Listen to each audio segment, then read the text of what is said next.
Mari kita mulai ibadah kita. Mari kita masuk dalam hadirat-Nya. Terima kasih Yesus, terima kasih Bapa.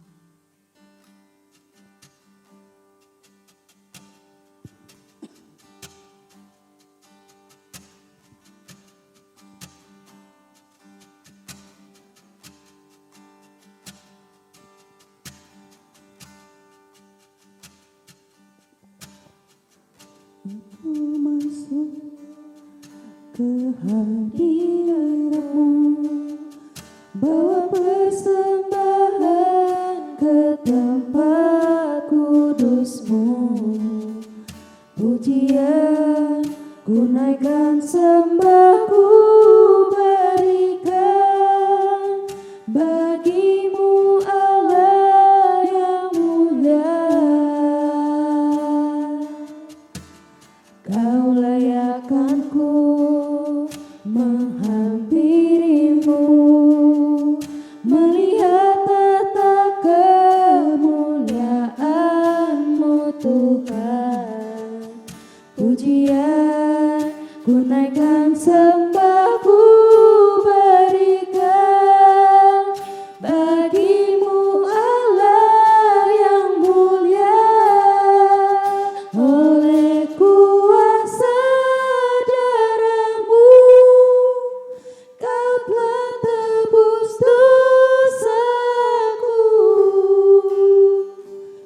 Kekudusan-Mu melingkupiku. Kasih-Mu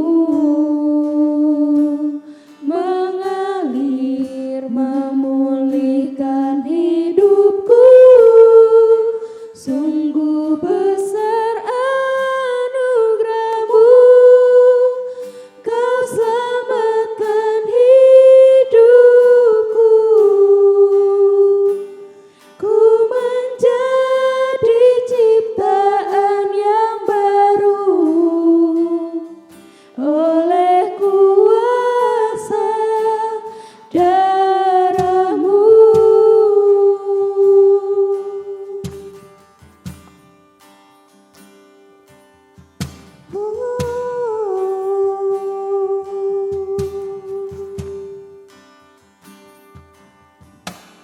Saat ku masuk ke hadirat-Mu, bawa persembahan ke tempat kudus-Mu. Pujian ku naikkan, sembah ku berikan bagi-Mu Allah yang mulia. Kau layakkan ku menghampiri-Mu, melihat tata kemuliaan-Mu Tuhan. Pujian ku naikkan, sembah ku berikan bagi-Mu Allah yang mulia. Oleh kuasa darah-Mu, Kau telah tebus dosaku. Kekudusan-Mu melingkupiku. Kasih-Mu mengalir, memulihkan hidupku. Sungguh besar anugerah-Mu, Kau selamatkan hidupku. Ku menjadi ciptaan yang baru oleh kuasa darah-Mu.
Ya Bapak.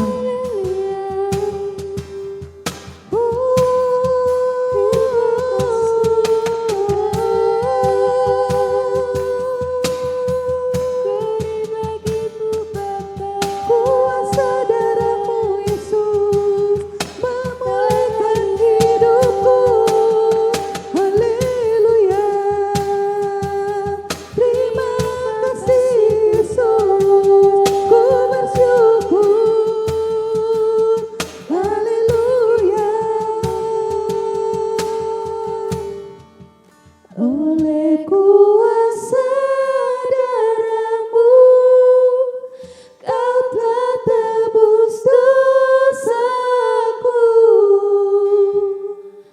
Kekudusan-Mu melingkupiku. Kasih-Mu mengalir memulihkan hidupku.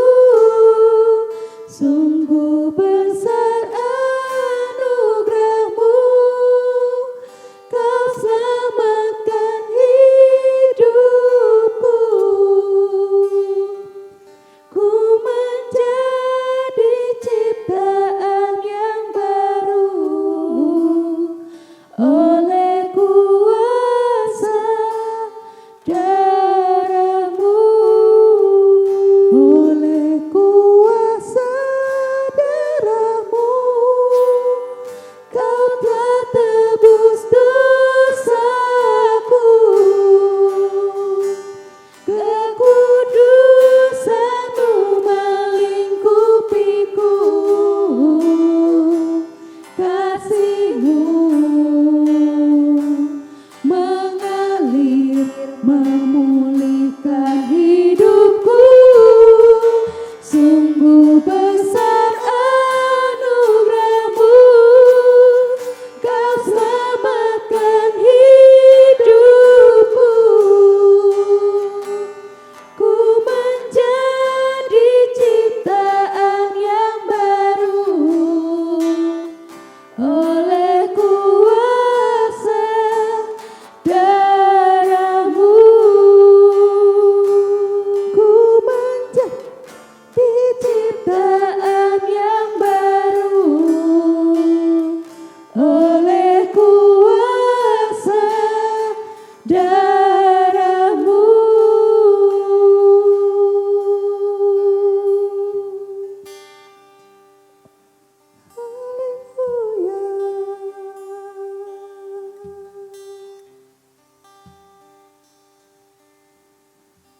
Bapa, kami berterima kasih Bapa, karena pada hari ini kami bisa merasakan kasih-Mu kembali Bapa. Walaupun sebagaimana kami ada, yang ada di tempat ini, yang ada di rumah Bapa, kami tetap merasakan kasih-Mu Bapa. Karena darah-Mu telah memulihkan kami Bapa, memulihkan kehidupan kami Bapa. Kami dapat merasakan hadirat-Mu Bapa, walaupun dimanapun kami berada Bapa. Urapi kami Bapa, urapi kami Bapa. Kami hanya bisa mengucap syukur atas semua keadaan kami Bapa. Kami mengucap syukur, Yesus mengucap syukur. Terima kasih Bapa, terima kasih. Kami serahkan biar kami ke dalam tangan-Mu Bapa, dari awal pertengahan hingga akhirnya Bapa. Biarlah semuanya hanya dalam campur tangan-Mu Bapa. Kami berdoa hanya dalam satu nama Tuhan kami, Yesus Kristus, Juru Selamat kami yang hidup. Haleluya Yesus, haleluya. Amin.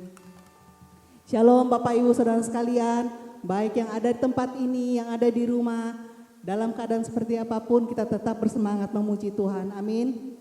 Karena Dialah Allah kita, Allah yang begitu dahsyat, Allah yang begitu hebat. Kita mau memuji namanya. Karena Dia selalu mengubahkan kehidupan kita. Kau ubahkan hidupku.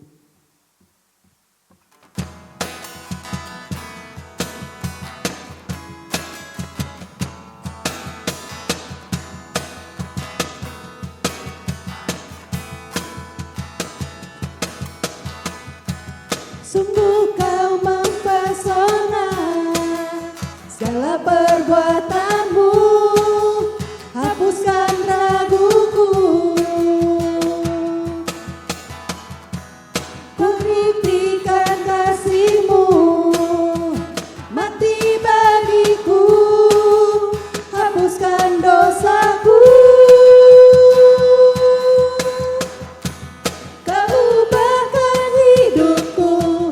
semua menjadi baru.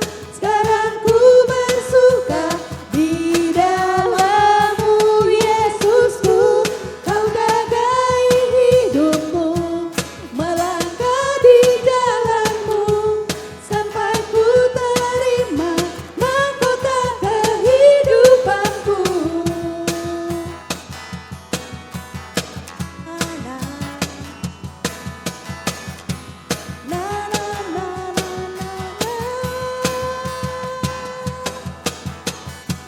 Sungguh kau mempesona, segala perbuatanmu hapuskan raguku.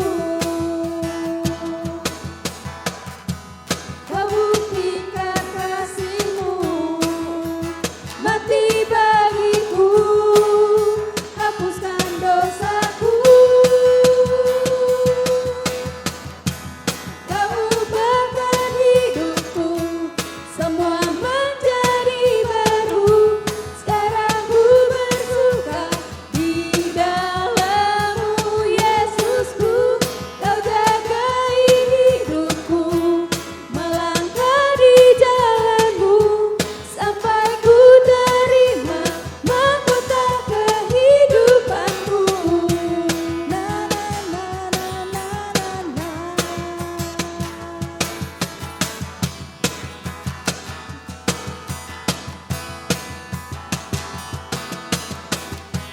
Sungguh kau mempesona, segala perbuatanmu hapuskan raguku.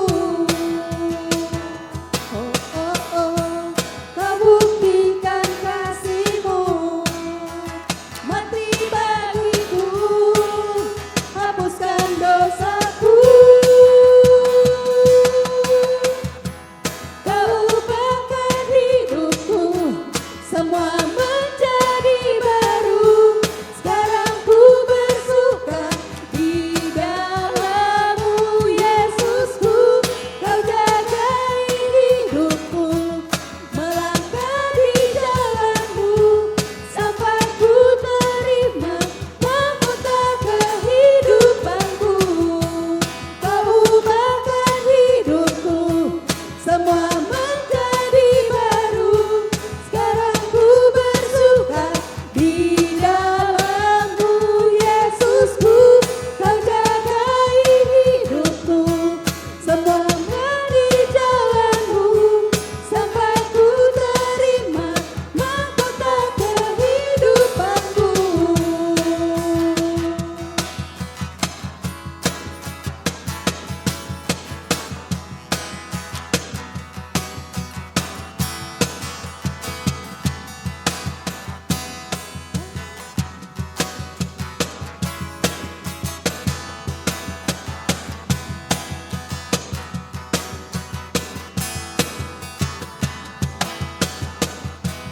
Kau ubahkan hidupku, semua menjadi baru. Sekarang ku bersuka di dalam-Mu, Yesusku. Kau jagai hidupku, melangkah di jalan-Mu, sampai ku terima mahkota kehidupanku. Kau ubahkan hidupku, semua menjadi baru. Sekarang ku bersuka di dalam-Mu, Yesusku. Kau jagai hidupku, melangkah di jalan-Mu, sampai ku terima mahkota kehidupanku. Na na na na na na na na na na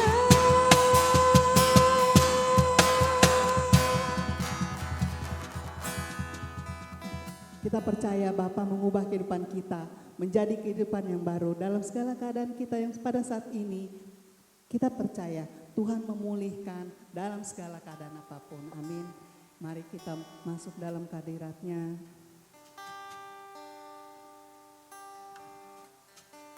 Bapa, kami berterima kasih Bapa. Karena dengan darah-Mu Bapa Kau menembus kehidupan kami, membayar dosa-dosa kami Bapa. Terima kasih Yesus, terima kasih.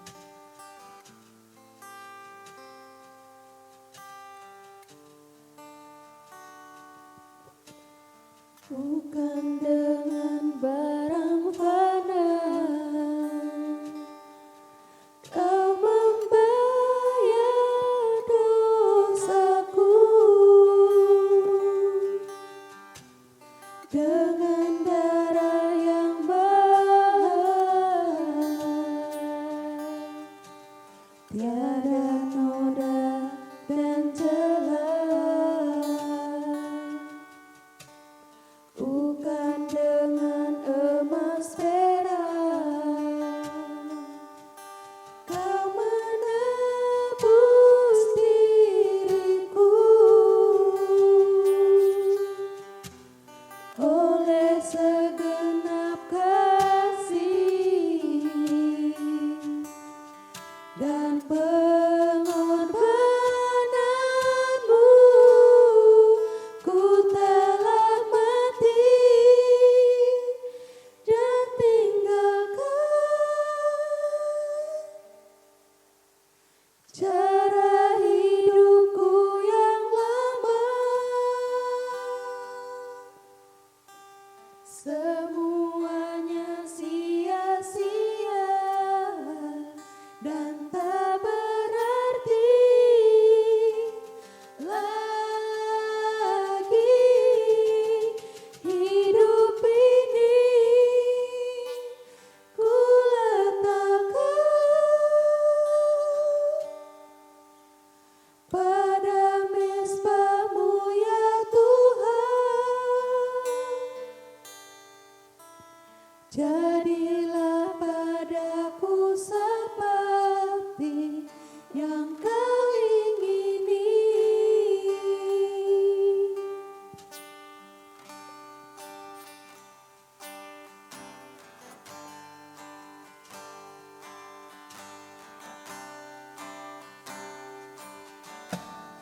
Bukan dengan barang fana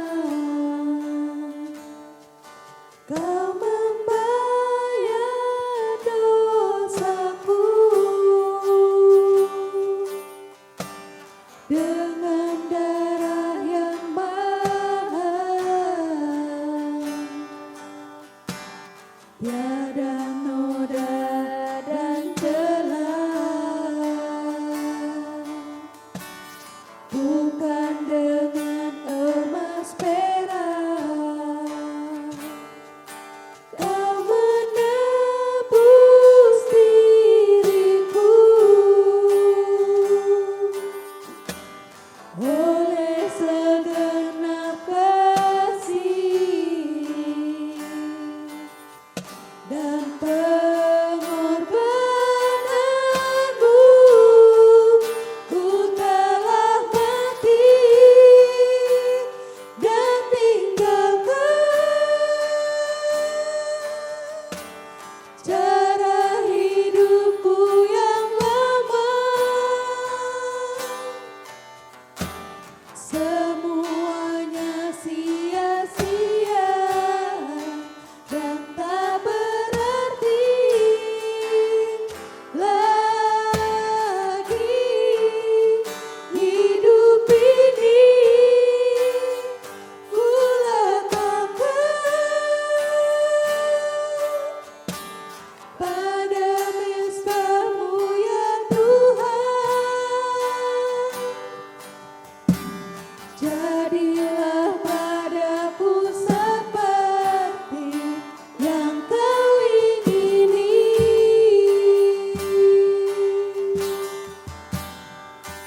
Ya Bapa, bentuklah kehidupan kami Bapa. Bentuklah kehidupan kami seperti yang Kau ingini Bapa.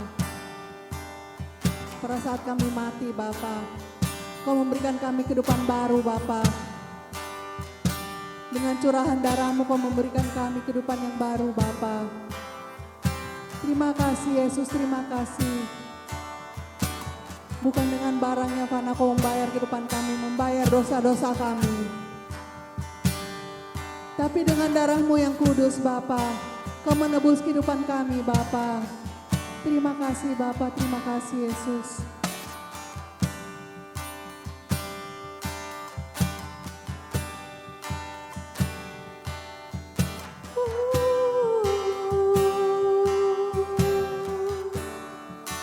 Ku telah mati dan tinggalkan cara hidupku yang lama.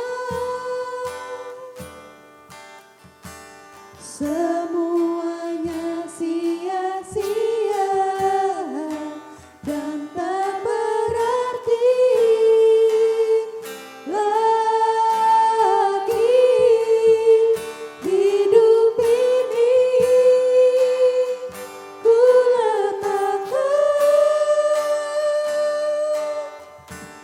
pada mezbah-Mu ya Tuhan. Jadilah padaku seperti yang Kau ingini. Oh, ku telah mati dan tinggalkan cara hidupku yang lama. Semuanya sia-sia dan tak berarti lagi hidup ini. Ku letakkan pada mezbah-Mu ya Tuhan. Jadilah padaku seperti yang Kau ingini. Jadilah padaku seperti yang Kau ingini.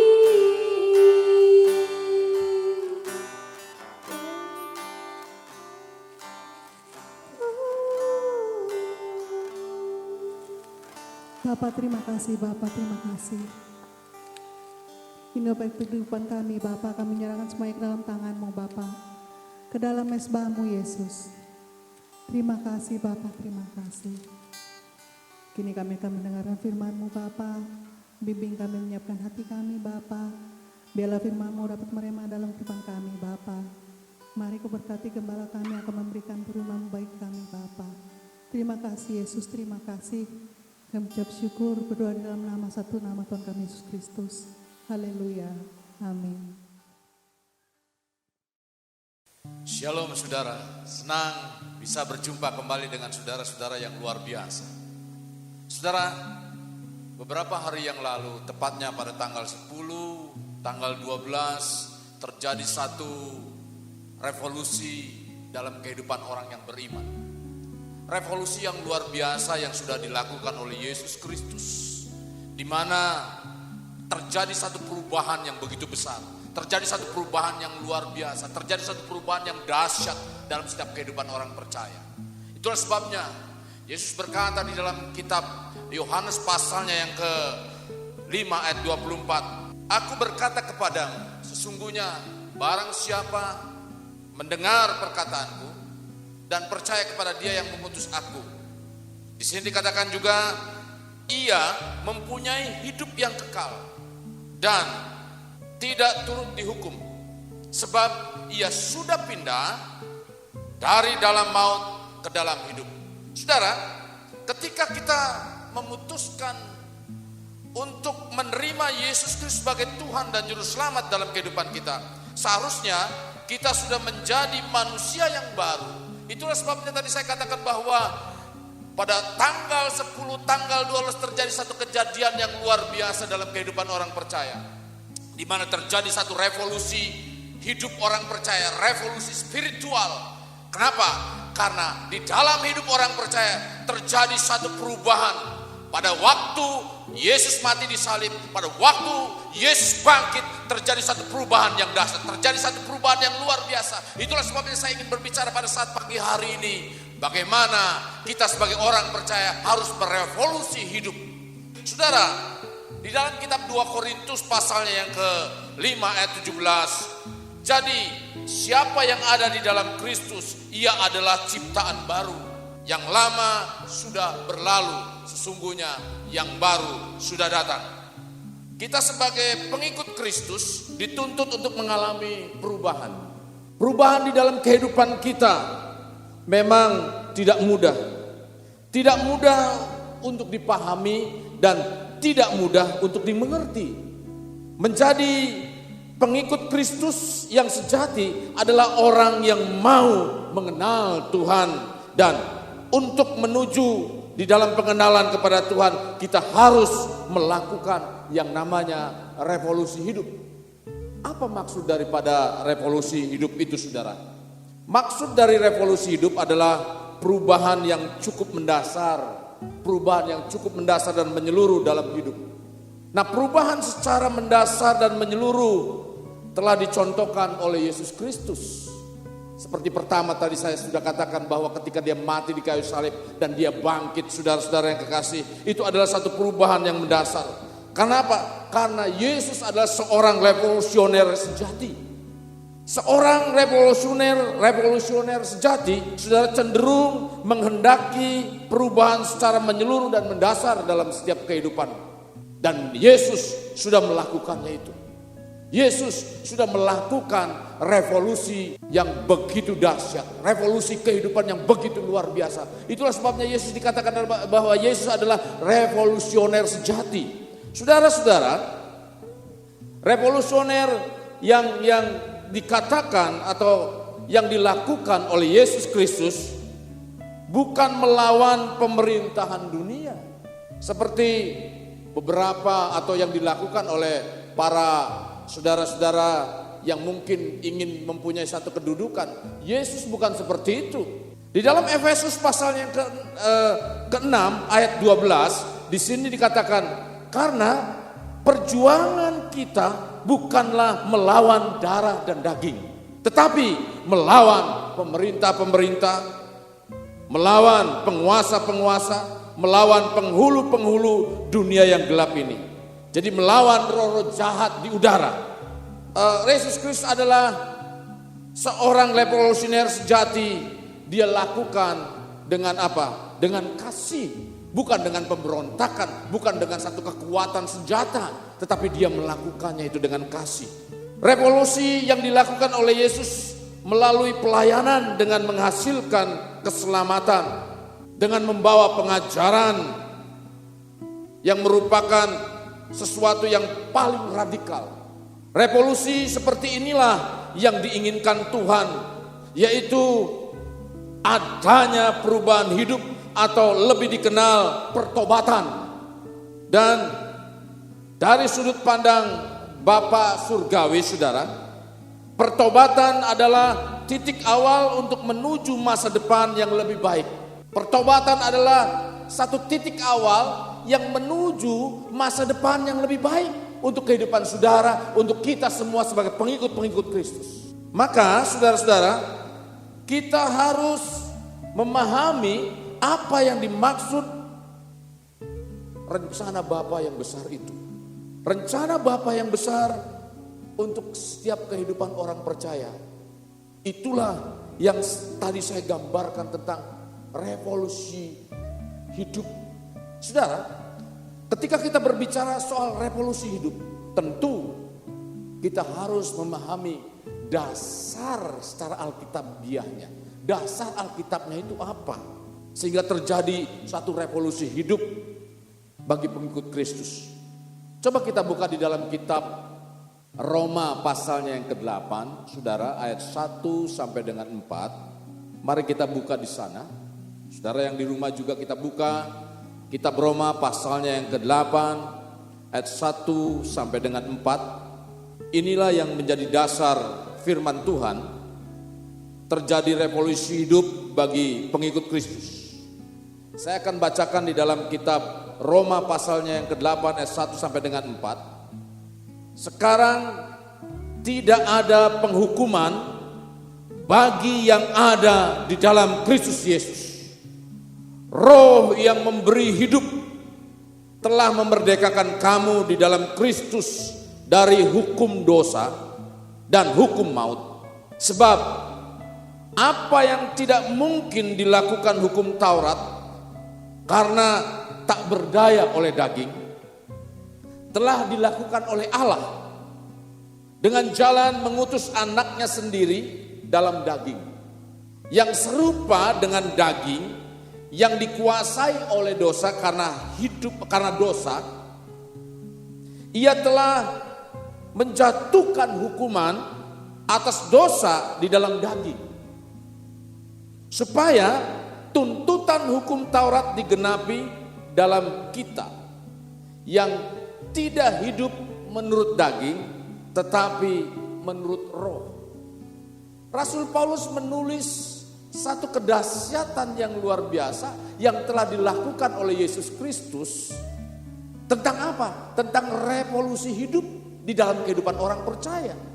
Kenapa saya katakan ini menjadi satu dasar tentang revolusi hidup di dalam kehidupan orang percaya sebagai pengikut Kristus? Pertama, saudara, di dalam ayat pertama di sini dikatakan, karena status kita bukan lagi menjadi orang hukuman. Berbicara hukuman, saudara, adalah berbicara tentang bagaimana sikap seseorang yang tidak bebas, orang yang ada di dalam penjara. Rasul Paulus sedang membandingkan status hidup orang yang belum di dalam Tuhan dengan hidup sebagai orang yang pengikut Tuhan, di mana hidup orang yang belum di dalam Tuhan adalah hidup yang tanpa kasih, tanpa kasih karunia daripada Tuhan. Sehingga hidup di dalam yang mereka jalani hari lepas hari adalah hidup yang selalu mengandalkan dengan kekuatannya sendiri. Hidup yang selalu dirundung dengan satu ketakutan, dirundung dengan satu kesedihan, dirundung dengan satu kekalahan. Sehingga terjadi satu perbudakan kepada dosa. Hidupnya terikat di dalam dosa. Hidupnya ada di dalam kegelapan. Karena apa? Karena terang tidak ada di dalam dirinya. Saudara-saudara yang kekasih, dorongan dosalah yang membawa manusia menjadi hamba dosa. Karena apa? Karena ada di dalam hidup orang tersebut. Sehingga karena dorongan inilah yang menyebabkan saudara hidupnya hari demi hari menjalani satu keinginan dosa. Tetapi ketika kita ada di dalam Kristus Yesus, ketika ada satu perubahan di dalam hidupnya, dia sebagai pengikut Kristus, saudara-saudara, terang hidup itu ada dalam hidup orang tersebut. Tidak ada lagi penghukuman itu. Itulah sebabnya di sini dikatakan dalam ayat pertama, sekarang tidak ada penghukuman. Berbicara soal hukuman, saudara, sesuatu yang tidak bisa tidak harus dijalankan. Kenapa? Karena saudara di sini katakan bahwa orang yang hidup di dalam hukuman adalah orang yang tidak bebas, orang yang terikat, sulit bergerak, tidak bisa kemana-mana. Kenapa? Karena tadi sebelum kita mengenal Tuhan itu adalah orang yang terikat di dalam apa? Di dalam dosa itu sendiri. Dia tidak bisa bergerak apa-apa. Hidupnya tidak bebas, dikuasai oleh dosa. Nah, saudara, karena Bapa Surgawi memandang kematian Kristus, beberapa hari yang lalu kita peringati itu pada tepatnya tanggal 10 April, saudara. Kematian Kristus sebagai kematian dalam kehidupan kita juga. Dalam 2 Korintus pasalnya yang kelima ayat 14, saudara, sehingga kita memperoleh bagian dalam kematian itu. Tidak lagi menjadi orang yang dipenjara dengan kebiasaan-kebiasaan dosa. Tidak lagi menerima tuduhan karena dosa. melainkan menerima pembenaran dalam kehidupan orang tersebut. Tidak lagi masuk dalam hukuman kekal, tetapi pelepasan dari kuasa dosa itu. Dilepaskan, dibebaskan dari hukuman itu. Itulah sebabnya dasar inilah yang menjadikan revolusi hidup. Paulus mengatakan di dalam ayat pertama, sekarang tidak ada lagi penghukuman bagi mereka yang ada di dalam Kristus. Itu dasar pertama sebagai revolusi hidup itu. Yang kedua, saudara, di dalam Roma pasal 8 ayatnya yang kedua, di situ dikatakan dengan jelas bahwa Roh yang memberi hidup telah memerdekakan kamu dalam Kristus. Dasar yang kedua, terjadinya revolusi hidup itu karena apa? Karena kita telah dimerdekakan. Hukum dosa dan hukum maut adalah kuasa dosa yang mengikat, sehingga memperbudak orang tersebut, orang yang ada di dalam kehidupan yang lama itu. Jadi dosa itu mengikat, dosa itu, saudara, hukum dosa dan maut terjadi dalam kehidupan orang tersebut, sehingga memperbudak orang itu. Di dalam kitab Roma pasalnya yang ke-7 ayat 14, mari coba kita buka di sana, kitab Roma pasalnya yang ke-7 ayatnya yang ke-14, kita buka dan baca bersama. Saudara yang di rumah juga perhatikan, saya akan bacakan untuk saudara-saudara sekalian. Sebab kita tahu bahwa hukum Taurat adalah rohani, tetapi aku bersifat daging, terjual dari bawah kuasa dosa. Dan membawa, tadi dikatakan bahwa sehingga memperbudak. Hukum maut, hukum dosa adalah kuasa dosa yang mengikat sehingga memperbudak dan membawa mereka kepada keadaan yang menyedihkan. Kalau saudara baca kembali di dalam ayat 24, saudara, keadaan orang yang terikat di dalam dosa.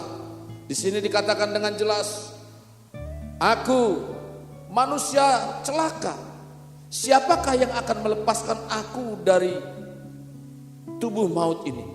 Karena hari-hari yang dijalani oleh orang yang belum dimerdekakan adalah hari-hari yang terus ada di dalam maut, hari-hari yang terus ada di dalam satu hal yang menyedihkan, hari-hari yang terus dibawa kepada satu hal yang mencelakakan. Tapi setelah bertobat, kita akan memperoleh hidup. Tadi dengan jelas bahwa orang yang ada di dalam Kristus, maka Roh itu memberi hidup. Roh dari Tuhan memberi hidup dalam kehidupan orang percaya itu. Dan Roh itulah yang telah memerdekakan kita. Roh Kuduslah yang memasuki kehidupan orang berdosa dan memerdekakan. Dari apa? Dari segala kuasa dosa itu. Karena Roh Kudus ada di dalam diri kita bukan karena semata-mata karena kita beragama Kristen. Roh yang memberi hidup itu karena kuasa yang mendatangkan kehidupan kita di mana kuasa dosa telah dipatahkan.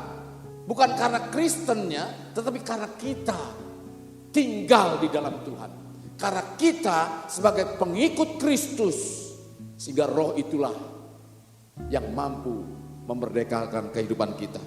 Bukan karena hukum Taurat, melainkan karena Roh Kudus yang bekerja dalam kehidupan kita dan menuntun hati orang yang percaya kepada Dia.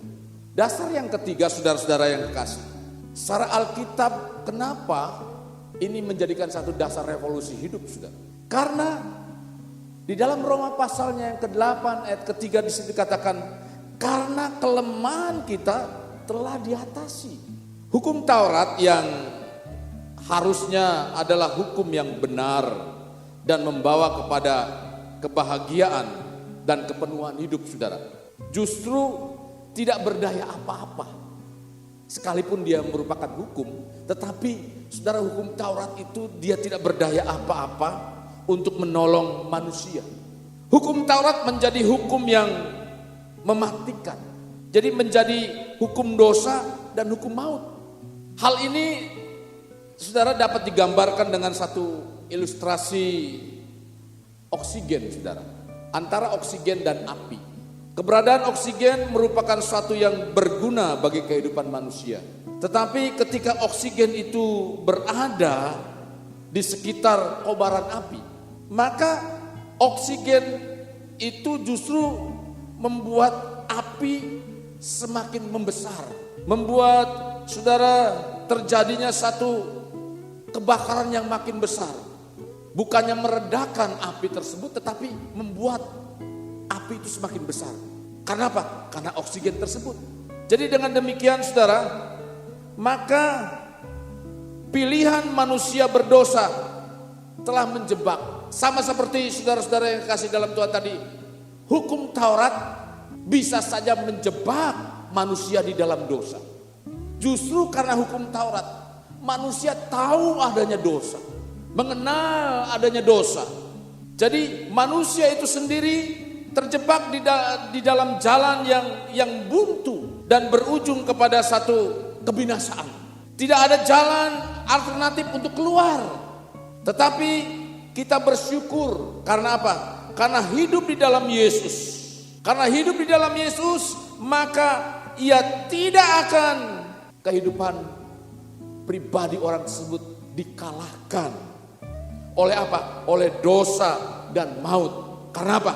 Karena Yesus Kristus yang sudah mati di kayu salib dan bangkit pada hari ketiga itu. Saudara, dengan demikian kita juga sebagai orang yang ada di dalam Dia, maka kelemahan kita sebagai orang yang berdosa, yang seharusnya binasa, yang seharusnya saudara mendapat hukuman, tidak lagi tinggal sebagai kelemahan di dalam hidup kita. Tidak lagi ada di dalam satu kelemahan. Kita saudara-saudara hidup di dalam Kristus itu diberikan satu kemampuan, diberikan satu kekuatan. Maka di sini penting sekali untuk memahami apa yang diinginkan oleh Tuhan tentang revolusi hidup itu, saudara. Kehidupan di dalam Kristus membawa sebuah perubahan status yang memberikan akses bebas dari hukuman dan kelemahan karena kuasa dosa itu. Dasar Alkitab yang keempat yang saya ambil di dalam kitab Roma pasal 8 ayat 1 sampai dengan 4 yang menjadi dasar kenapa terjadi satu revolusi hidup bagi orang yang percaya kepada Yesus. Saudara, karena kita tidak dapat dituntut lagi. Jadi hidup orang percaya itu, saudara, kita dibebaskan dari tuntutan. Kata tuntutan, saudara, digunakan dalam satu bagian yang berasal dari kata bahasa Yunaninya itu adalah diakoma. Yang lebih tepat diartikan dengan bahasa Indonesia atau di Indonesiakan itu artinya saudara persyaratan yang benar. Dengan sengaja bahwa Rasul Paulus menggunakan kata ini untuk menunjukkan bahwa kehidupan yang benar yang harus dijalani oleh orang yang sudah ditebus bukan sekedar mengikuti aturan atau perintah yang menjadi batasannya, tetapi persyaratan yang benar inilah yang sudah dia kerjakan. Jadi itu bukanlah syarat yang benar dari hukum Taurat sebetulnya, tapi syarat yang benar dari Bapa Surgawi. Sehingga manusia yang menerima Dia sebagai Tuhan dan Juru Selamat dalam kehidupannya adalah manusia yang dibebaskan dari tuntutan hukuman maut yang seharusnya dia terima, tetapi karena Kristus maka sebagai pengikut Kristus itu dibebaskan dari tuntutan ini. Sebetulnya kehidupan yang benar menurut hukum Taurat adalah kehidupan di dalam kasih, bukan di dalam hukum. Karena kasih itulah merupakan satu apa? Merupakan satu kegenapan dari hukum Taurat. Sesungguhnya saudara, yang diperintahkan oleh hukum Taurat semua adalah berdasarkan dengan kasih.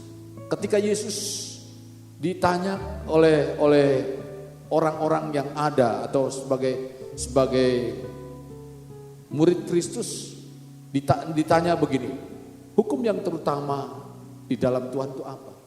Kasihlah Tuhan Allahmu dengan segenap hatimu dan segenap jiwamu segenap kekuatan akal budimu. Lalu yang kedua, hukum yang kedua adalah kasihlah sesamamu manusia seperti dirimu sendiri. Jadi 10 hukum Taurat dirangkum menjadi dua hukum kasih. Kasih kepada Tuhan dan kasih kepada sesama. Jadi penggenapan hukum Taurat itu saudara, dasarnya ada di dalam kasih. Roh Kudus yang bekerja di dalam orang percaya memungkinkan mereka hidup dengan benar, yang dianggap sebagai penggenapan hukum moral Allah. Dengan demikian pekerjaan kasih karunia dan ketaatan kepada hukum Allah sesungguhnya tidak bertentangan.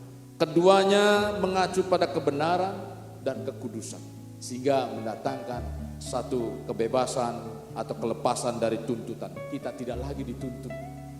Karena apa? Karena pelanggaran itu. Yesus Kristuslah yang menggenapi semuanya. Saudara, mengapa kita harus merevolusi? Mengapa kita harus melakukan satu perubahan? Revolusi itu menjadi satu penting dalam kehidupan kita. Karena revolusi sama saja melakukan satu perubahan. Saudara-saudara yang kekasih, kehidupan yang ada, yang kita jalani saudara, bahwa kita berada di dalam satu keberadaan atau satu keadaan perubahan yang terjadi secara terus menerus. Jadi berbicara soal perubahan saudara, perubahan itu terjadi bukan hari ini berubah besok tidak, dan selamanya tidak. Justru perubahan itu terjadi secara terus menerus. Hidup selalu bergerak maju saudara. Tidak ada satupun yang tetap sama. Perubahan adalah satu faktor yang paling penting dalam hidup. Karena perubahan terjadi secara terus menerus. Tadi saya sudah katakan bahwa perubahan terjadi secara terus menerus, di mana segala sesuatu itu berubah. Kalau kita mendengar tentang perkembangan, kembali kepada masalah yang sedang hangat-hangatnya terjadi sudah, selalu dibawa data-data baru tentang perkembangan, berapa yang tertular penyakit COVID-19, berapa yang meninggal, berapa yang sembuh. Dan ini terjadi satu perubahan hari demi hari di data. Itulah sebabnya saudara dikatakan bahwa terus menerus terjadi segala satu berubah. Perubahan tidak dapat dihindarkan. Perubahan mengantar masa kini menuju masa depan. Dan perubahan itu adalah satu prinsip kehidupan. Karena perubahan adalah bagian dalam kehidupan. Berkaitan dengan ini, Bapa Surgawi memandang ke depan tentang perubahan untuk kehidupan manusia. Rencana Bapa Surgawi kepada setiap orang yang percaya kepada Dia sebagai pengikut Kristus adalah agar hidup orang percaya hidup di dalam roh. Kenapa? Hidup orang percaya itu harus hidup di dalam roh. Karena roh tidak bisa dibatasi dengan ruangan. Tidak bisa dibatasi dengan jarak. Roh tidak bisa dibatasi dengan keadaan. Keadaan apapun saudara. Keadaan ekonomi yang morat-marit. Keadaan engkau sakit. Keadaan engkau lemah. Keadaan engkau hancur. Keadaan engkau berantakan. Roh tidak bisa dibatasi dengan keadaan. Itulah yang diinginkan Tuhan. Agar hidup orang percaya tidak bisa dibatasi dengan itu. Saudara, bicara soal revolusi hidup. Ketika Yesus pertama kali khotbah di atas bukit, Yesus berbicara dengan menggunakan satu prinsip-prinsip sebagai prinsip atau tuntutan yang begitu besar sebagai pengikutnya untuk merubah pola hidup. Hal yang pertama yang dilakukan oleh Yesus agar terjadi satu perubahan rohani maupun moral. Seorang pengikut Kristus bukan sekedar menghadiri ibadah, bukan sekedar rajin ke gereja, memberikan uang persembahan, memberikan sedikit waktu untuk pelayanan. Saudara, kekristenan yang sejati adalah satu kehidupan sebagai murid yang radikal, penuh dengan pengorbanan, komitmen total kepada Tuhan. Jadi kalau kita mau mengaku sebagai orang yang percaya kepada Tuhan atau sebagai pengikut Kristus, tapi hidupnya dihantui dengan ketakutan, hidupnya dihantui dengan berbagai macam kekhawatiran. Jadi ketakutan itu beda dengan takut, kekhawatiran itu beda dengan khawatir. Mungkin setiap saudara dalam menghadapi tekanan hidup memang ada rasa takut, tetapi belum tentu hidup saudara dihantui dengan ketakutan. Juga demikian juga dengan khawatir tentang masa depan. Tapi kalau sudah masuk dalam kekhawatiran hidup saudara, berarti saudara ada yang salah dalam prinsip hidup saudara. Ketika saudara terus-menerus dihantui dengan ketakutan, berarti ada yang salah dengan prinsip hidup saudara. Maka Yesus mengubah pola pikir itu. Yesus membawa kehidupan orang percaya dari yang berpikir secara negatif menjadi satu pikiran yang positif. Seperti apa yang disampaikan dalam khotbah di atas bukit itu, bahwa revolusi yang pertama yang dilakukan ketika Yesus khotbah adalah revolusi bagaimana berpikir secara positif. Terjadi satu perubahan yang cukup mendasar dan menyeluruh dalam hidup itu, saudara. Jadi orang yang mengenal Tuhan dengan benar, maka dia akan merevolusi hidupnya. Apa saja yang harus kita bawa di dalam revolusi hidup kita sebagai orang percaya? Pertama, saudara, sebagai orang yang percaya yang harus kita rubah adalah perubahan paradigma. Perubahan hidup berarti perubahan paradigma. Paradigma menurut Stephen Covey, seorang motivator terkenal, dia berkata begini, bahwa paradigma adalah sebagai cara kita memandang sesuatu. Paradigma adalah pandangan kita. Paradigma adalah satu kerangka atau acuan dari kita, atau keyakinan kita. Stephen mengatakan seperti itu. Saudara, berbicara soal paradigma, saya ingin menunjukkan satu gambar kepada saudara. Ada beberapa orang dari gambar ini mempunyai dua pandangan. Ada yang mengatakan ini gambar burung atau gambar bebek. Tapi satu orang lagi juga berkata, oh bukan, ini gambar kelinci. Oh iya, oh itu burung. Ketika saya kasih tahu ini gambar kelinci, oh iya kelinci. Dari mana kelinci?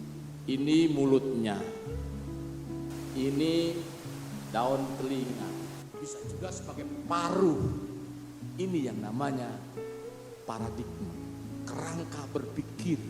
Nah saudara, berbicara soal kerangka berpikir, juga saya ingin tunjukkan satu gambar kembali saudara. Saya akan bertanya kepada saudara, gambar apakah ini? Wah Pak, ini gambar perempuan yang cantik, nona manis.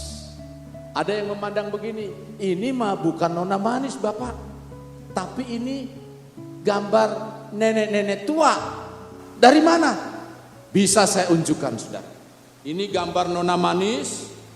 Ini lihat kepala, ini hidung, ini dagunya, dan ini leher pakai kalung. Ya, inilah nona manis. Tapi ketika ditunjukkan atau orang mempunyai penglihatan yang lain, bahwa pandangan yang lain ini bukan nona manis tapi nenek-nenek tua. Dari mana taunya nenek tua? Saya kasih unjuk nenek tua ini dagu dari nenek-nenek, ini matanya nenek-nenek, ya. Oh iya ya. Jadi pada waktu pertama kali bicara soal paradigma, saudara. Pada waktu pertama kali Yesus, tadi saya sudah singgung, menyampaikan khotbah kepada pengikutnya di bukit. Yesus melakukan satu perubahan paradigma yang sudah berabad-abad ada dalam kehidupan bangsa Israel. yang sudah begitu lama paradigma ini ada di dalam hidup orang percaya atau ada di dalam hidup bangsa Israel pada waktu itu. Cara berpikir yang bagaimana, saudara? Saya kasih contoh. Perubahan yang dilakukan oleh Yesus tentang merubah paradigma di dalam kitab Matius pasalnya yang kelima, ayat ketiga mulai. Saudara, di sini dikatakan bagaimana mungkin orang yang miskin supaya berbahagia? Bagaimana mungkin orang yang lapar supaya berbahagia? Bagaimana mungkin orang yang sedang dalam keadaan bahaya, dalam keadaan duka cita suruh berbahagia? Orang yang sedang dianiaya suruh berbahagia? Saudara, di sini Kristus ingin membawa satu cara berpikir, bukan keadaan sesaat yang sedang terjadi, tetapi apa yang dampak kemudian hari yang kita akan terima ketika kita merasakan itu. Apa dampak kemudian hari yang kita akan terima? Kita harus mengubah apa yang kita percayai. Jangan kita mempunyai satu pikiran tinggal di dalam kesukaran, tinggal di dalam kegagalan, tinggal di dalam kemiskinan, tinggal di dalam kebangkrutan, perceraian, atau hal-hal lain yang berpikir tidak berhasil. Cara berpikir seperti ini, saudara, adalah cara yang salah, sehingga akan membawa dan menjatuhkan kita pada lembah kesalahan. Kenapa saya katakan pada lembah kesalahan? Karena ketika kita jatuh di dalam lembah kesalahan itu, dia semakin dalam, semakin dalam, semakin dalam. Tidak bedanya, saudara, ada banyak istilah mengatakan kalau kita sudah berbohong, lalu kita menutupi kebohongan dengan berbohong lagi, maka lingkaran setan untuk menutupi bohong yang satu dengan bohong yang lain, untuk menutupi bohong yang satu juga menutupi kebohongan yang lain. Saudara, maka kenapa terjadi satu lembah kesalahan yang semakin dalam? Kenapa demikian? Karena secara tidak sadar pikiran kita akan difokuskan pada semua kelemahan yang kita rasakan. Dengan apa? Dengan demikian secara tidak sadar kita setuju akan kekalahan. Kita akan menerima tentang kekalahan itu. Kita sedang dibawa kepada satu kesepakatan dengan musuh, yaitu iblis, untuk apa? Untuk memasuki pintu-pintu pikiran, kata-katanya, tindakannya, dan sikap, sehingga menuju kepada kehancuran, di mana kehancuran tersebut akan menguasai kehidupan kita. Untuk mengubah apa yang kita percayai harus dibawa dengan paksa. Kita harus membawa diri kita dengan paksaan, melakukan satu perubahan dan berpikir bersama dengan Tuhan. Kita mampu bersama dengan Tuhan, maka kita mampu keluar dari kesukaran, dari kegagalan, dari kebangkrutan, dari hal-hal yang negatif, seperti apa yang dikatakan dalam Matius pasal 9 ayatnya yang ke 28 sampai dengan 30. Setelah Yesus masuk ke dalam rumah, datanglah kedua orang buta itu kepadanya. Dan Yesus berkata kepada mereka, percayakah kamu bahwa aku dapat melakukannya? Mereka menjawab, ya Tuhan, kami percaya. Lalu Yesus menjamah mata mereka sambil berkata, jadilah kepadamu menurut imanmu. Ayat 30, maka meleklah mata mereka, dan Yesus pun dengan tegas berpesan kepada mereka, katanya, jagalah supaya jangan seorang pun mengetahui hal ini. Nah saudara, perubahan yang terjadi pada orang buta bukannya keadaannya, melainkan iman dari orang tersebut. Kepercayaan orang yang membawa kepada kesembuhan. Iman tidak dapat diwakili oleh orang lain. Orang lain dapat menceritakan masalah kita. Orang lain mungkin dapat berdoa untuk kita. Orang lain dapat menguatkan iman kita dengan kebenaran firman Tuhan. Tetapi kitalah yang harus melakukan tindakan iman. Orang lain cuma hanya alat. Tetapi untuk terlaksananya perubahan dalam hidup kita, untuk terlaksananya saudara-saudara, atau menerima kesembuhan, kelepasan, kemenangan bukan orang lain, tapi kita. Apa yang kita percayai mempunyai pengaruh jauh lebih besar daripada kehidupan dibandingkan dengan apa yang orang lain percayai. Maka berhati-hatilah dengan apa yang kita percaya. Semakin engkau tinggal di dalam Tuhan, maka hatimu akan semakin percaya. Saudara, mengubah cara berpikir berarti mengubah kepercayaan kita. Mengubah berpikir berarti merubah harapan saudara, harapan kita. Merubah cara berpikir berarti mengubah sikap dan perilaku kita. Mengubah perilaku berarti juga mengubah kehidupan kita. Itu penting. Kenapa? Kita harus membawa satu merevolusi hidup itu. Saudara, kita harus membawa, kenapa kita harus merevolusi hidup? Dan apa yang harus kita rubah itu? Tadi saya katakan paradigma kita di dalam menghadapi persoalan, masalah, atau apa yang ada di sekitar kita. Rubahlah paradigma kita. Yang kedua, saudara, apa yang harus kita rubah? Apa yang harus kita merevolusi apa yang dalam hidup kita? Yang kedua adalah perubahan karakter. Setiap manusia memiliki karakter atau watak. Tentu watak seseorang yang satu dengan yang lain berbeda. Terbentuknya watak dalam diri seseorang itu, saudara, sebagian besar banyak orang mengatakan bahwa itu dari keturunan. Karakter juga atau watak dapat terbentuk dari lingkungan. Kalau misalnya keluarganya orang yang gampang putus asa, maka orang itu mempunyai karakter, sikap yang putus asa. Sebetulnya karakter itu adalah titik yang paling ujung, saudara. Terbentuknya karakter itu diawali dengan kebiasaan-kebiasaan. Kebiasaan terus terjadi menjadi sikap. Ketika sikap itu terus ada di dalam orang tersebut, maka dia menjadi watak atau karakter.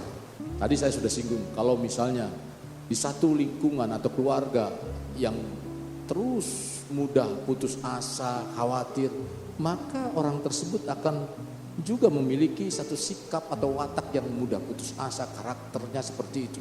Munculnya karakter dalam hidup kita diawali dengan, tadi saya sudah katakan bahwa kebiasaan-kebiasaan hari-hari yang menjadi sikap atau perilaku sehingga kebiasaan itu menjadi watak. Nah, karakter atau watak, saudara, dalam kamus besar bahasa Indonesia mengartikan sifat batin manusia yang mempengaruhi segenap pikiran dan tingkah laku. Jadi karakter itu ungkapan yang keluar dari lubuk hati melalui jiwa. Apa itu jiwa? Pikiran, perasaan, dan kehendak. Tetapi munculnya, saudara, karakter ini, hati nurani ini tentang apa karakter itu terkandung dalam pikiran, perasaan, dan kehendak ini. Karakter itu muncul terlepas dari jiwa itu yang digerakkan, saudara, oleh apa? Oleh perasaan hati nurani. Jadi dengan demikian nuranilah yang menentukan kualitas karakter kita. Apakah karakter itu baik atau tidak? Apabila kualitas hatinya baik, maka karakternya akan baik. Tetapi apabila kualitas hati nuraninya itu buruk, maka karakternya juga buruk. Kualitas hati nurani, saudara, tergantung apa yang dia terima melalui apa? Melalui indera. Indera apa?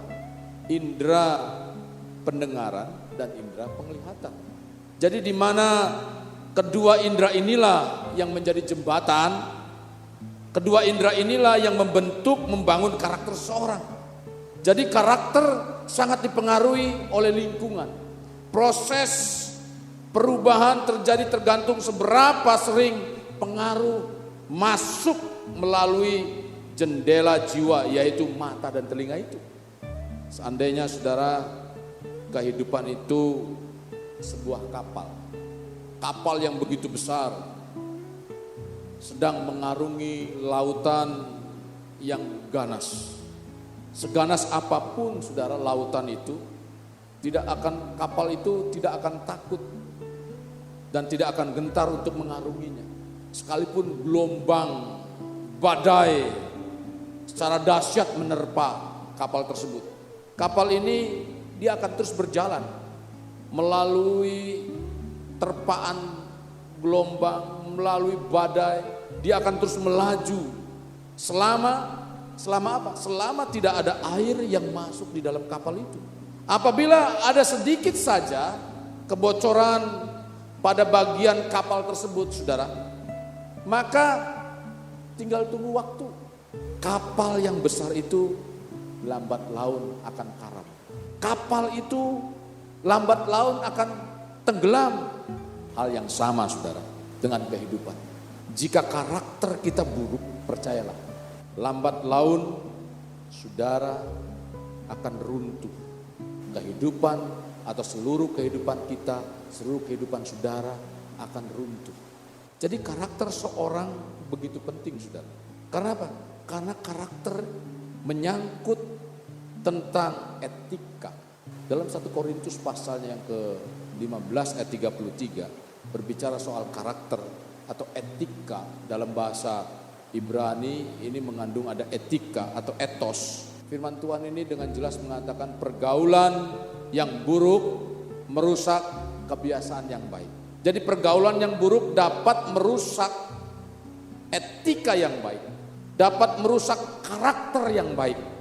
Jadi pergaulan yang buruk memberikan satu pengertian, sesuatu yang menghancurkan, sesuatu yang merusak, sesuatu yang meruntuhkan bangunan karakter. Manusia sebelum lahir baru sebagai pengikut Kristus memiliki benih-benih yang negatif. Salah satunya adalah karakter atau watak. Salah satu yang harus direvolusi dalam hidup manusia adalah karakter. Sebagaimana telah disampaikan tadi bahwa karakter seorang ditentukan dengan apa yang diterimanya. Diterima oleh apa? Oleh jiwa. Sehingga melalui pergaulan hidup sehari-hari itu mempengaruhi kehidupan atau karakter orang tersebut. Pergaulan kita, saudara, memiliki andil dan peran yang besar dalam membentuk karakter. Kalau saudara ingin sukses, bergaulah dengan orang-orang yang sukses. Kalau Anda ingin menjadi pemimpin, bergaulah dengan orang-orang pemimpin. Bukan pemimpin kacangan, bukan pemimpin kaleng-kalengan, tapi pemimpin yang sejati, pemimpin yang solid. Karena disitulah akan menentukan karakter hidup saudara. Kita sebagai pengikut Kristus harus senantiasa bergaul dengan Tuhan dan jauhi persekutuan dengan orang-orang yang tidak takut Tuhan. Semakin Anda bergaul erat dengan Tuhan, semakin hidup kita akan semakin tidak bisa dibatasi dengan keadaan. Semakin roh saudara tinggi, maka semakin saudara mampu melihat jalan keluar ke depan semakin baik. Perubahan yang ketiga yang harus kita rubah di dalam merevolusi hidup saudara adalah perubahan sikap. Minggu lalu saya berbicara tentang mental pemenang. Salah satu hal yang harus kita miliki untuk mencapai kemenangan adalah mampu mengendalikan sikap. Sekarang saya ingin mengajak bukan mampu mengendalikan sikap, tetapi merubah atau merevolusi sikap kita. Menjadi pengikut Kristus yang sudah lahir baru, semestinya sikap hidup atau kebiasaan hidup saudara, perilaku hidup, pandangan hidup harus mencerminkan Kristus. Kristus memberikan satu teladan yang sempurna untuk kita sebagai pengikutnya meneladani Kristus atau kita ikuti apa yang telah Kristus lakukan. Standar Kristus dalam perilaku saudara memang begitu tinggi. Hal ini bukan berarti membuat pengikutnya untuk tidak bisa mencapai standar itu. Contoh saudara, banyak hal yang mungkin terjadi di dalam hidup sehari-hari. Contoh misalnya, ketika kita didapati setia, rajin ibadah, bahkan terlibat dalam pelayanan saudara, lalu kita berbohong sedikit, kok orang Kristen berbohong? Padahal bukan orang Kristen pun banyak yang melakukan kebohongan. Kenapa seperti itu? Karena standar orang percaya, standar orang yang mengikut Kristus itulah tinggi. Jadi nggak boleh sama dengan orang lain. Jadi hal ini bukan berarti membuat pengikutnya itu sulit untuk mencapai standar itu, saudara. Bukan. Janganlah menjadi frustasi ketika saudara belum mencapai itu. Janganlah menjadi kecil hati. Justru saudara, ketika standar itu diterapkan untuk saudara dan saya yang begitu tinggi, tujuan Tuhan adalah ingin mengungkapkan sisi hidup yang harus diperbaiki dalam kehidupan kita. Rasul Paulus dalam suratnya kepada jemaat Filipi mengungkapkan sikap Yesus yang tidak egois. Dalam kitab Filipi pasal 2 ayat 3 dan 4, dia katakan rendah hati, tidak sombong. Itu yang diberikan Yesus, yang diungkapkan oleh Rasul Paulus. Bahkan di dalam ayat 6 dan 7 di sini dikatakan juga dia tunduk dan taat sekalipun dia sebagai apa? Sebagai Allah yang menjelma menjadi manusia. Dia tunduk dan taat apa yang menjadi perintah Bapa Surgawi. Di dalam ayat 8, pasal 2 ayat 8, dia mengatakan melihat kehidupan pribadinya yang lama, kehidupan pribadi Yesus yang setara dengan Allah, dia tidak anggap lagi dengan setara dengan Allah. Bahkan dia begitu rendah hati di dalam ayat 7, ayat 6 dan 7, Filipi 2 tadi. Nah saudara, melihat kehidupan pribadi Paulus yang lama saudara, yaitu Saulus, yang berubah menjadi Paulus adalah orang yang begitu egois, orang yang begitu sombong, orang yang begitu kejam, dan tidak mempunyai satu perasaan. Tetapi dia berubah karena apa? Karena pengenalannya akan Kristus. Dia berubah. Yang tadinya egois, yang tadinya sombong, yang tadinya kejam, dia berubah. Nah, perubahan sikap yang seperti inilah yang Tuhan inginkan. Revolusi hidup inilah yang Tuhan inginkan. Sebagai apa? Sebagai pengikut Kristus. Itulah sebabnya Paulus mengungkapkan semua ini ketika terjadi dalam pengenalannya akan Tuhan.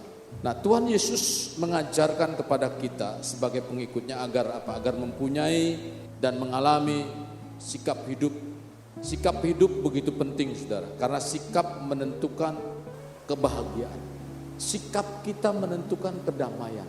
Sikap kita menentukan keharmonisan. Dengan sikap kita juga bisa menentukan kesuksesan. Jadi sikap menentukan cara kita memandang hidup, dan sikap juga mencerminkan apa yang kita harapkan. Ada kisah sepasang kakek dan nenek yang sering main ke rumah cucunya. Mereka setiap siang biasanya berkunjung, dan si kakek ini setiap siang itu dia berbaring di satu kursi males. Saudara, saking asiknya dia berbaring, dia tertidur dengan tidur siang yang ada. Saudara, pada suatu hari cucunya ini menggoda sang kakek, saudara. Cucunya ini mengoleskan keju yang sangat bau di atas kumisnya. Mungkin seperti kumis saya, kurang lebat kumis saya. Dengan segera sang kakek itu terbangun, saudara, sambil mengendus-endus. Mengapa ruangan ini begitu bau? Sang kakek pun pergi keluar menuju ruangan yang lain. Dan tidak lama kemudian kok dia merasakan bau yang sama di ruangan ini juga. Penasaran, dia keluar lagi di satu taman, saudara, sambil ingin menghirup udara yang segar, melihat pemandangan yang begitu indah. Namun betapa terkejutnya bahwa udara di luar pun sama, begitu bau busuk. Sehingga sang kakek menyatakan kepada seluruh rumah yang ada di rumah itu, dan mungkin juga dia berkata kepada seluruh dunia, bahwa hari ini bau busuk terjadi. Saudara-saudara yang kekasih, Seperti itulah hidup. Kita cenderung menyalahkan sekitar kita, padahal sumbernya itu ada di dalam diri kita, bukan pada sekitar, tapi ada di dalam diri kita. Jadi apa yang terjadi dan yang diraih oleh kita adalah hasil dari dalam diri kita bersama dengan Tuhan, saudara, yang memampukan itu. Hasil apa yang kita tabur adalah bukan dari orang lain, tapi diri pribadi kita.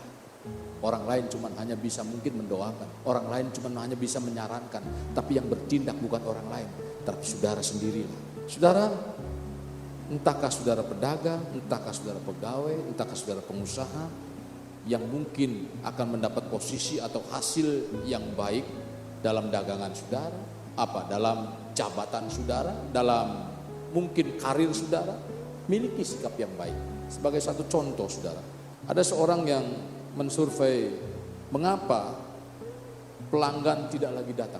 1% karena meninggal, 3% karena pindah, 5% karena persahabatan yang lain. Jadi mungkin karena ada teman lamanya jadi dia pindah, berlangganan.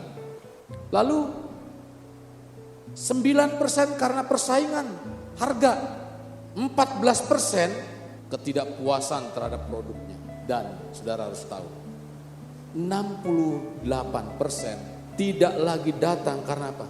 Karena beberapa petugas bersikap acuh tak acuh terhadap apa? Terhadap pelanggan tersebut.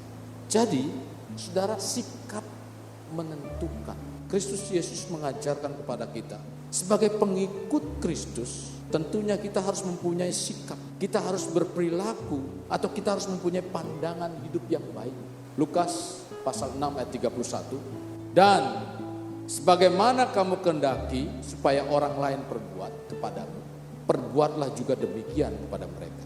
Yesus Kristus mengajak kita agar melakukan perubahan sikap.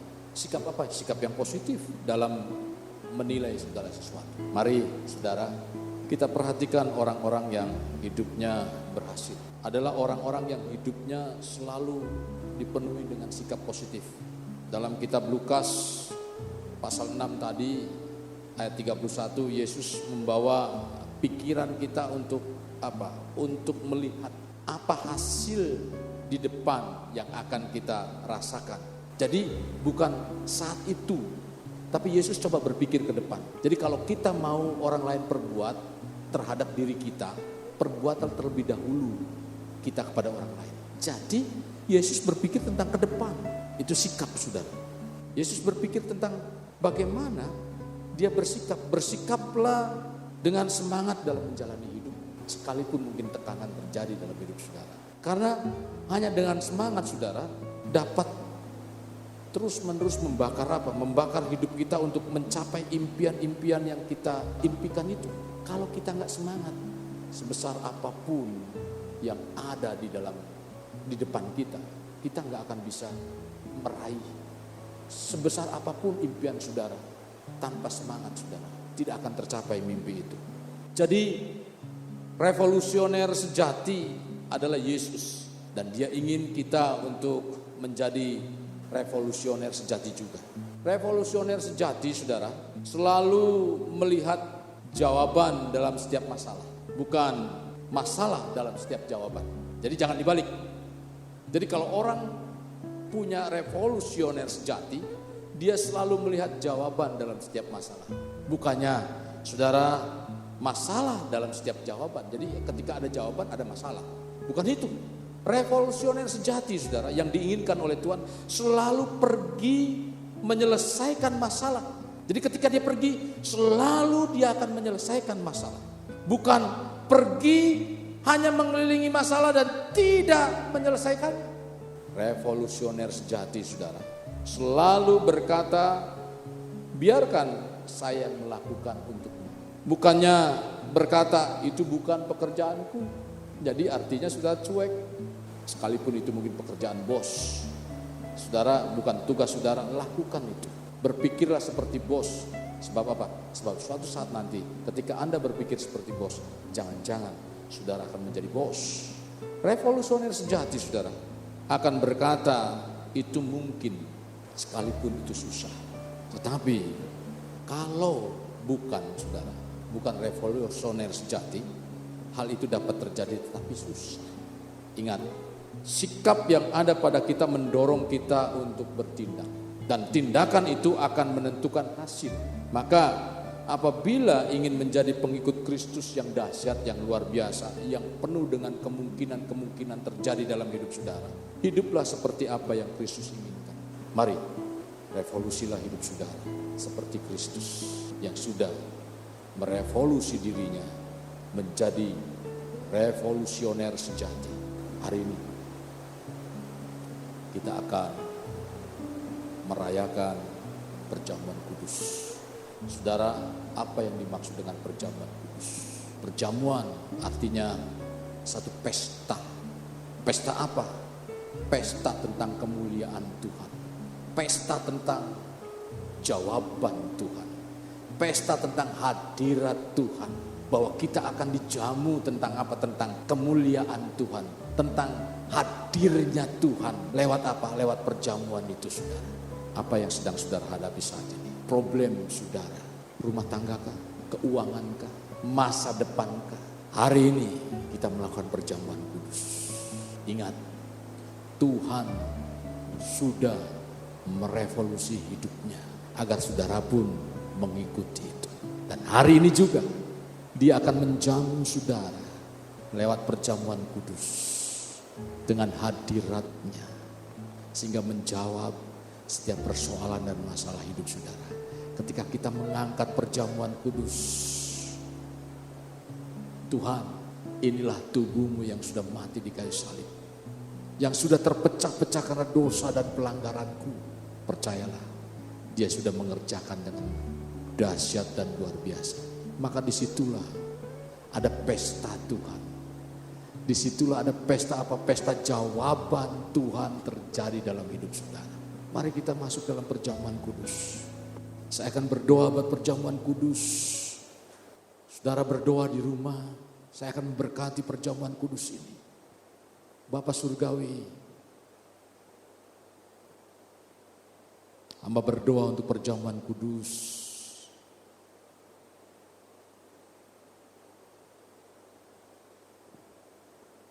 Biar kiranya terjadi persekutuan dengan Engkau. Roti dan air anggur terjadi persekutuan dengan Engkau. Sehingga di dalamnya ada berkat-berkat perjamuan kudus yang dahsyat, yang luar biasa, yang akan diterima oleh jemaat Tuhan yang mengadakan perjamuan kudus. Hari ini kami akan dijamu dengan hadirat-Mu. Kami akan dijamu dengan kuasa-Mu. Lewat kematian di kayu salib. Roti dan air anggur terjadi persekutuan dengan Engkau, sehingga di dalamnya tubuh dan darah Kristus yang akan kami makan dan minum menjadi satu kekuatan, menjadi satu kemenangan, kelepasan, kebebasan, kesembuhan terjadi dalam kehidupan kami.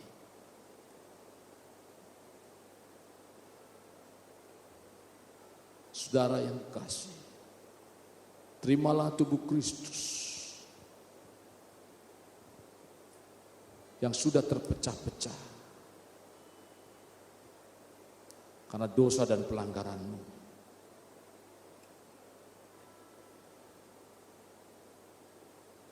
Maka di dalamnya engkau akan menerima berkat-berkat perjamuan.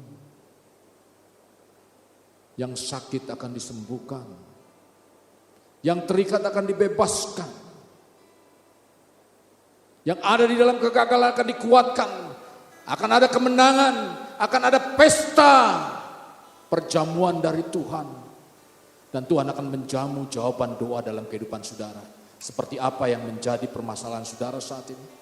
Terima dan makan dengan kebebasan daripada Tuhan terjadi dalam hidupmu.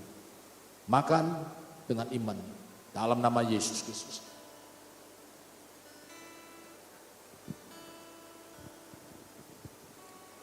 Mari kita angkat cawan perjanjian baru. Darah Kristus yang sudah memateraikan setiap janji-janji kebenaran firman Tuhan. Terimalah berkat-berkat perjamuan kudus melalui darah Kristus, sehingga engkau menjadi pribadi-pribadi yang lebih dekat dengan Tuhan. Menjadi pribadi-pribadi yang selalu menggenapi kebenaran firman Tuhan. Menjadi pribadi-pribadi yang semakin mengalami janji-janji Tuhan. Sehingga berkat Abraham, berkat Ishak, berkat Yakub dicurahkan dalam kehidupan saudara.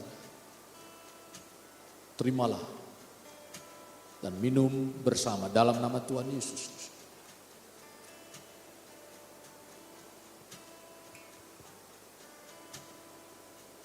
Terima kasih Tuhan Yesus. Hamba percaya bahwa kuasa perjamuan kudus akan terjadi dalam kehidupan anak-anakmu yang melakukan perjamuan kudus di rumah. Mereka yang sakit disembuhkan, mereka yang terikat dibebaskan. Dan mereka mengalami janji-janji Tuhan terjadi di dalam kehidupan mereka. Kami pesta saat ini Tuhan. Pesta tentang hadirat-Mu, pesta tentang kuasa-Mu, pesta tentang jawaban-jawaban Tuhan dalam kehidupan kami. Terima kasih Tuhan Yesus, terima kasih. Oh, terima kasih Tuhan. Terima kasih Tuhan Yesus, terima kasih. Bersyukur Tuhan, haleluya.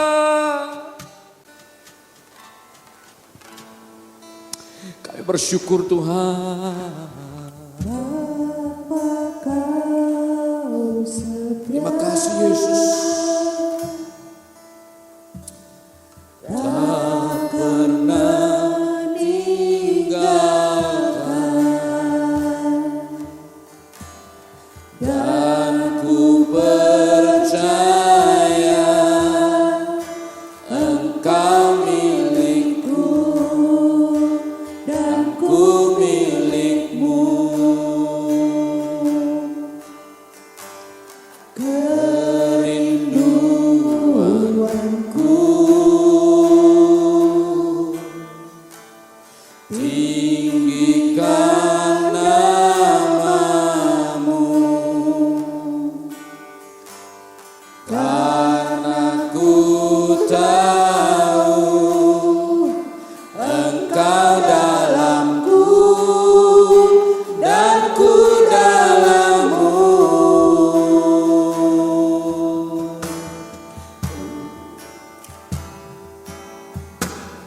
Ubah hatiku seperti hatimu, setulus kasih-Mu,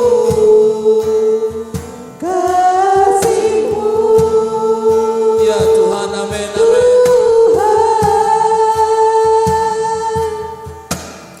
Biar mataku seperti matamu, pancarkan kasih-Mu. Ku mau jadi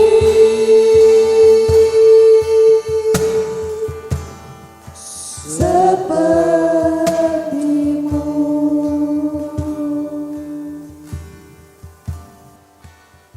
Di akhir perjamuan kudus ini Tuhan, sungguh kami mau merevolusi hidup kami Tuhan, agar seperti-Mu. Maka ubahlah kehidupan kami Tuhan. Terima kasih buat jawaban doa yang Kau berikan dalam kehidupan kami. Kami mengimani terjadi kesembuhan. Sorak-sorai bagi Engkau yang sudah menjamah dan memberikan kesembuhan. Sorak-sorai bagi Engkau yang sudah menjawab setiap doa kami, yang sudah melepaskan kami dari pergumulan-pergumulan hidup ini Tuhan. Lewat perjamuan kudus ini Tuhan, kami percaya kuasa-kuasa yang menghalangi kehidupan kami sudah dibebaskan. Sehingga kami mengalami kemenangan yang satu menuju pada kemenangan yang lain. Kebebasan yang satu menuju pada kebebasan yang lain. Terima kasih. Tuntun kami supaya kami senantiasa hidup dalam kebenaran. Maka kami mengedahkan tangan di hadapan-Mu. Seraya bahwa kami terbuka Tuhan. Engkau yang mengetahui percis apa yang ada di dalam kehidupan kami, apa yang ada dalam hati kami. Itulah sebabnya kami memohon kepadamu Tuhan, biarlah Roh-Mu yang kudus memberikan kemampuan, kekuatan kepada kami untuk kami berjalan dalam kebenaran firman. Saudara yang kekasih dalam Tuhan, kita mengakhiri ibadah kita pada pagi hari ini. Terimalah anugerah berkat dari Allah Bapa, kasih sayang daripada Yesus Kristus dan penyertaan Roh Kudus yang akan mencurahkan berkat-berkat dalam kehidupan saudara, yaitu berkat-berkat secara rohani, sehingga kehidupan rohani saudara terus semakin mengalami keintiman dengan Tuhan, semakin mengalami hal-hal yang dahsyat bersama dengan Tuhan, semakin menerima perkara-perkara yang ajaib, yang luar biasa terjadi dalam kehidupan saudara. Terimalah berkat secara jasmani, diberkati dengan damai dan sejahtera Tuhan, diberkati dengan kesehatan Tuhan. Bahkan terima juga dengan berkat-berkat ekonomi. Diberkati usahamu, diberkati pekerjaanmu, diberkati anak-anakmu, diberkati cucu-cucumu, diberkati pendidikanmu, diberkati masa depanmu, rumah tanggamu diberkati. Sehingga berkat Abraham, berkat Ishak, berkat Yakub dilimpahkan dan dicurahkan dalam kehidupan saudara. Dari saat sekarang sampai Maranatha, gereja Tuhan kali yang kedua. Terimalah berkat itu. Dalam nama Tuhan Yesus. Mari sama-sama katakan amin. Ku bersyukur Bapa, ku bersyukur Tuhan, buat kasih setiamu di dalam hidupku. Ku bersyukur,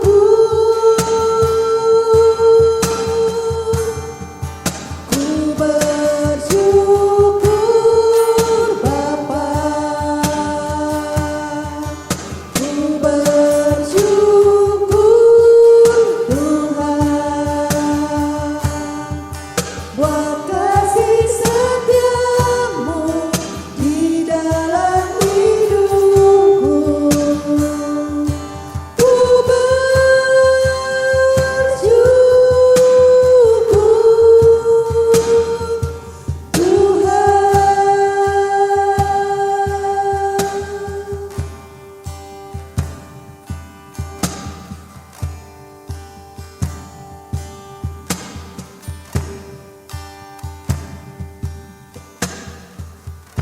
Selamat hari Minggu, Tuhan Yesus memberkati.